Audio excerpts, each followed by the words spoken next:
CM पद से इस्तीफा देंगे नीतीश कुमार। बीजेपी बना रही है नीतीश पर इस्तीफे का दबाव।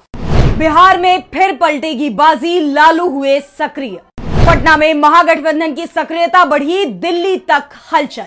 बिहार की सियासत में एक बार फिर खलबली मच गई है। खबर आ रही है कि नीतीश कुमार का इस्तीफा एक बार फिर तैयार हो गया है और जब भी नीतीश ने अचानक राजभवन पहुंचकर इस्तीफा दिया है तब उन्होंने पाला बदला है। अब तक वो इस्तीफा देकर ही सीएम बनते रहे हैं। ऐसे में सवाल ये उठ रहे हैं कि क्या नीतीश कुमार दोबारा पाला बदलने की तैयारी कर रहे हैं, क्योंकि उन्हें दोबारा सीएम बने हुए ज्यादा वक्त नहीं हुआ है। 20 नवंबर 2025 को ही उन्होंने सीएम पद की शपथ ली थी, यानी अभी 3 महीने का ही समय हुआ है और उनका इस्तीफा तैयार हो गया।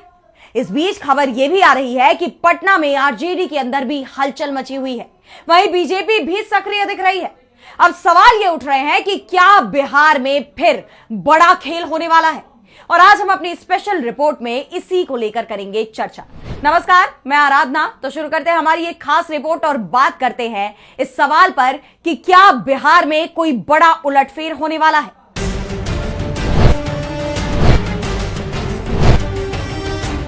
तो नीतीश कुमार का इस्तीफा तैयार हो चुका है। किसी भी वक्त वो राज्यपाल को अपना इस्तीफा सौंप सकते हैं। ऐसे में सवाल उठ रहे हैं कि क्या राज्यपाल को इस्तीफा देकर नीतीश कुमार दोबारा पाला बदलेंगे, यानी अभी वो एनडीए में है और इस्तीफा देकर क्या वो महागठबंधन में चले जाएंगे, क्या महागठबंधन के साथ मिलकर नीतीश कुमार सरकार बनाएंगे। इसे लेकर पटना में जबरदस्त चर्चा चल रही है। खबर तो यहां तक आ रही है कि नीतीश कुमार लालू यादव के संपर्क में है, लेकिन जेडीयू की तरफ से इस तरह की खबरों को गलत करार दिया जा रहा है।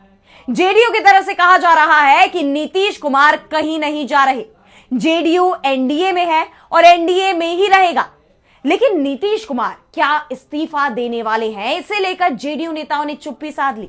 दरअसल बिहार में इस वक्त राज्यसभा की 5 सीटों पर चुनाव हो रहे हैं। इनमें से 2 सीटें जेडीयू को मिलनी तय है और 2 सीटें बीजेपी के हिस्से में जाएंगी, ये भी तय है। 5वीं सीट पर बेहद कांटे का मुकाबला है, क्योंकि इस सीट को जीतने के लिए एनडीए के पास 3 वोटों की कमी है, वहीं विपक्ष के पास जरूरी 41 वोट ही हैं। इसमें से अगर 1-2 वोट भी खिसक जाते हैं तो मामला फंस जाएगा। ऐसे में 4 सीट तो एनडीए को मिलनी तय है। 5वीं का फैसला मुकाबले के बाद ही सामने आ पाएगा। वैसे इस 5वीं सीट के लिए एनडीए ने उपेंद्र कुशवाहा को मैदान में उतार दिया है, लेकिन कुशवाहा की जीत तभी तय होगी जब नीतीश कुमार एनडीए में रहते हैं, और नहीं तो कुशवाहा की हार तय है। अब जेडीयू की बात करें तो उसने अपने हिस्से की 2 में से 1 सीट के लिए उम्मीदवार घोषित भी कर दिया है। जेडीयू की तरफ से केंद्रीय मंत्री रामनाथ ठाकुर के नाम पर मुहर लगा दी गई है। रामनाथ ठाकुर जेडीयू के दूसरे नेता बन गए हैं जो लगातार तीसरी बार राज्यसभा जा रहे हैं। इससे पहले जेडीयू के अंदर एक अघोषित नियम था कि वो लगातार तीसरी बार किसी को भी राज्यसभा का उम्मीदवार नहीं बनाती थी। सिर्फ शरद यादव एकमात्र ऐसे नेता थे जो 3 बार लगातार जेडीयू की टिकट पर राज्यसभा सांसद चुने गए थे।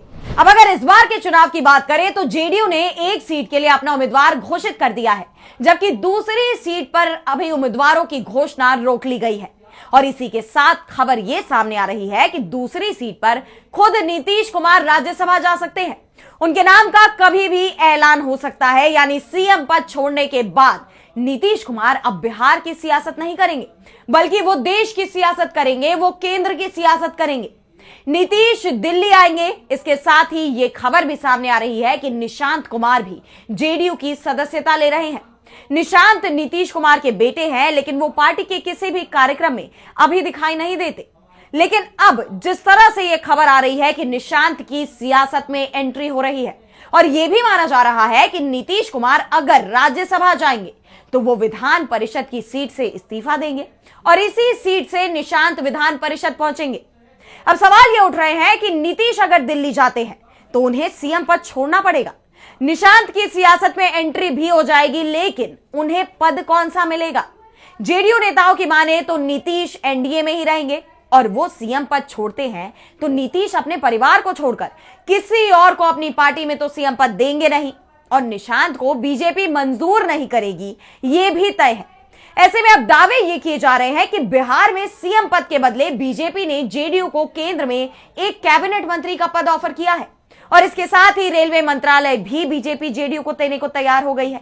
यानी नीतीश कुमार को बीजेपी ने सीएम पद के बदले में केंद्र में रेल मंत्रालय देने का ऑफर दिया है। अब यहां आपको यह भी याद दिला दे कि नीतीश कुमार अटल बिहारी वाजपेयी की सरकार में रेल मंत्री रह चुके हैं और रेल मंत्रालय उनका पसंदीदा मंत्रालय रहा है। इसलिए बीजेपी की तरफ से नीतीश को इस बार रेल मंत्रालय का ऑफर दिया गया है। खबर यह आ रही है कि नीतीश कुमार की तरफ से इसे मंजूर भी कर लिया गया। अब अगर नीतीश कुमार सीएम पद से इस्तीफा देने की तैयारी में हैं, तो यह तय है कि वो केंद्र में मंत्री बनने वाले हैं और यह सब जल्दी ही साफ हो जाएगा।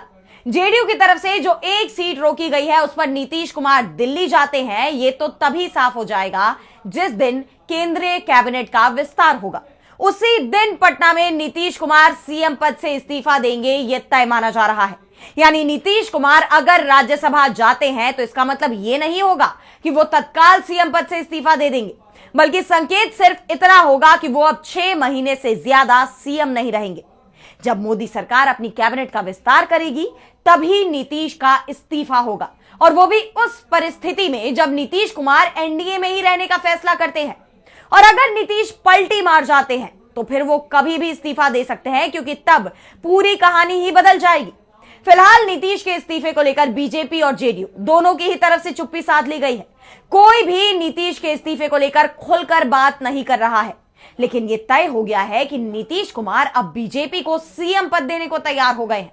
लेकिन अभी भी पेच फंसा हुआ है, क्योंकि जेडीयू की तरफ से डिमांड की गई है कि अगर बीजेपी अपना सीएम बनवाना चाहती है तो फिर उसे जेडीयू को 2 डिप्टी सीएम पद देने होंगे और साथ ही कुछ मंत्रालय भी बीजेपी को जेडीयू के हवाले करना होगा।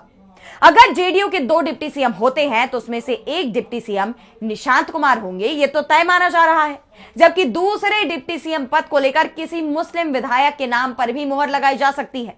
यानी बिहार में बहुत कुछ बदलने वाला है, बहुत बड़ा बदलाव आने वाला है, और ये सब कुछ बस कुछ ही घंटों में साफ हो जाएगा।